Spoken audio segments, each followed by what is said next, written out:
America जैसे सुरक्षित देश में एक गंभीर घटना घटी। कुछ लोग एक आलीशान बंगले में डिनर पार्टी में शामिल होने आए थे। तभी छत से लटकता झूमर अचानक गिरा और सीधा शाओ मेई के सिर पर जा गिरा।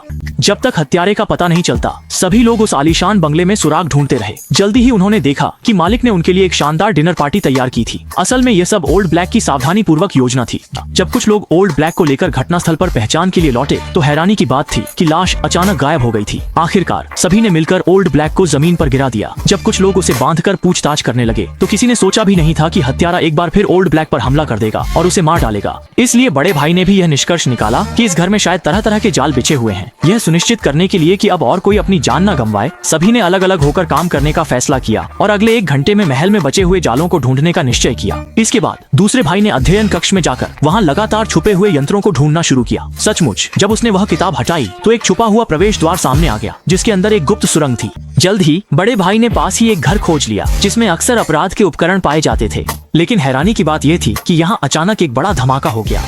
हालांकि जब बाकी लोग वहां पहुंचे तब तक बड़े भाई की सांसें थम चुकी थीं और उन्होंने उसके पास एक कुल्हाड़ी भी पाई। इसलिए दूसरे भाई ने सबकी कुल्हाड़ी फेंकने की क्षमता का परीक्षण करने का सोचा, जिससे जो सबसे कम सटीकता से कुल्हाड़ी फेंकेगा वह हत्यारा नहीं हो सकता। अवई ने सबसे पहले परीक्षण स्वीकार किया और हैरानी की बात यह थी कि उसकी फेंकी हुई कुल्हाड़ी सीधे निशाने पर लगी।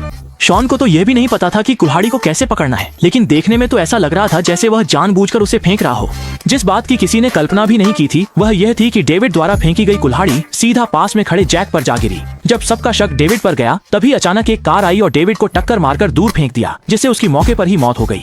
जांच करने के बाद सबने पाया कि यह तो एक बिना ड्राइवर की कार थी, लेकिन कुल्हाड़ी फेंकने की चुनौती के अनुसार शॉन और अन्ना सबसे कमजोर थे, इसलिए दोनों पर शक नहीं किया जा सकता। वहीं इनाम के शिकारी को लगता है कि सबसे ज्यादा शक नौकर पर है, क्योंकि वह सबसे पहले यहाँ पहुँचा था और वह अक्सर रहस्यमय तरीके से सबकी नजरों से गायब हो जाता है। लेकिन नौकर ने भी यह समझाया कि पूरी हवेली में हर जगह कैमरे लगे हैं और उसने भी सुराग ढूंढने के लिए निगरानी कैमरों का इस्तेमाल करने के बारे में सोचा था। इसलिए सभी लोग कुछ समूहों में बंट गए और निगरानी कक्ष की तलाश शुरू कर दी।